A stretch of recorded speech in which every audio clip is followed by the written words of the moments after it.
और ज्यादा जानकारी के लिए संवाददाता हिमांशु बरमूला हमारे साथ जुड़े हुए हैं सीधे तौर पर। उनसे जानेंगे, हिमांशु, इस बार चारधाम यात्रा में एयर एम्बुलेंस का भी संचालन किया जाएगा। किस तरह से ये संचालन होगा, अभी कितनी और प्रक्रिया इसमें बाकी रह गई है और कितना इसका फायदा होगा?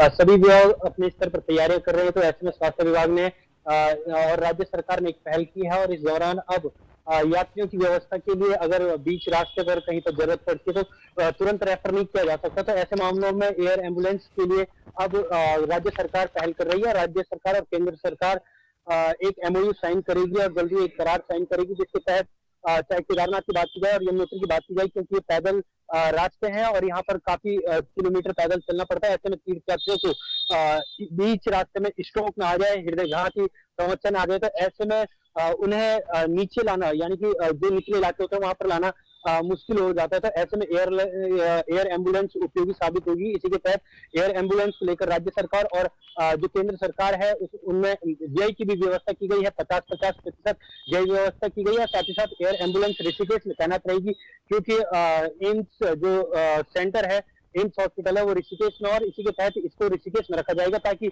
जहां पर भी इसकी जरूरत होगी उस हिसाब से उसे वहां पर भेजा जाएगा।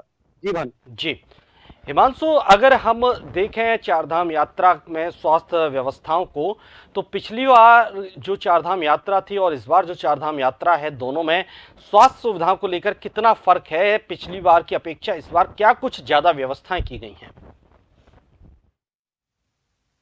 निश्चित रूप से भानु, क्योंकि 2000 कोविड काल के बाद यात्रा 2022 में शुरू हुई थी और उस समय एकदम स्वास्थ्य विभाग इतना तैयार नहीं था। हालांकि स्वास्थ्य व्यवस्थाओं का जो बुनियादी ढांचा था वो तैयार कर दिया गया था, जरूरत के हिसाब से डॉक्टर की भी तैनाती की गई थी, लेकिन हृदयघात की समस्या बहुत देखने को मिली थी उस दौरान में। और इस बार हृदयघात की समस्या को लेकर जगह जगह डॉक्टरों की तैनाती की गई है।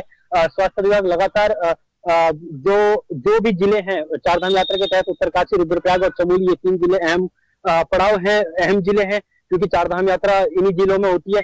इसके तहत वहां पर 50 हेल्थ एटीएम भी लगाई जा रही है। साथ ही साथ जो स्वास्थ्य कुटीर है, अब उनकी भी व्यवस्था की जा रही है। अगर किसी यात्री को या श्रद्धालु को भी आराम करने की जरूरत है और स्वास्थ्य में उसे कमी दिखाई दे रही है, तो स्वास्थ्य कुटीर में जाके आराम कर सकता है, आश्रय ले सकता है। इसी के तहत स्वास्थ्य विभाग लगातार समीक्षा बैठकें भी कर रहा है। खुद स्वास्थ्य सचिव बद्रीनाथ पहुंचे और उन्होंने वहां पर जायजा भी लिया, मॉक ड्रिल कर चुके हैं।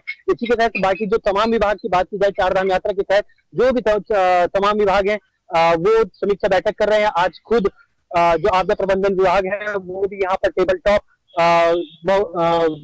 बैठक करने वाला है और 20 को मॉक ड्रिल करने वाला है।